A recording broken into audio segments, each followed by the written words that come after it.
முழங்கால் வலிக்கான ஒரு முக்கியமான பயிற்சி. இது மாதிரி ஒரு ஸ்டூலில் வச்சுக்கோங்க. ஒவ்வொரு காலையும் மடக்கி நீட்டுங்க. தினந்தோறும் பண்ணணும். 50 முறை பண்ணணும். ஒவ்வொரு காலுக்கும் ஒரு 50 முறை பண்ணணும்.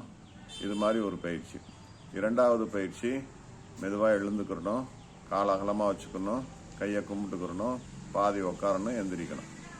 ஒவ்வொன்றிலையும் மூச்சு இழுக்கணும், வெளியே விடணும். கீழே உரம் போல மூச்சை வெளியே விடணும், மேலே போகும்போல நல்லா மூச்சு இழுக்கணும்.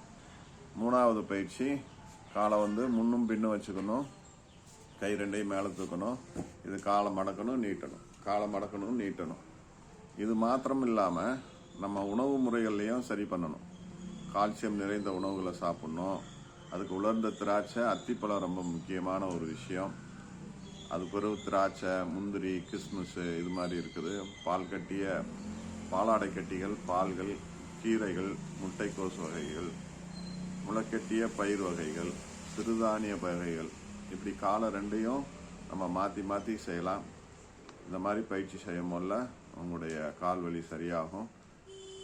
செஞ்சு பலனடைங்க.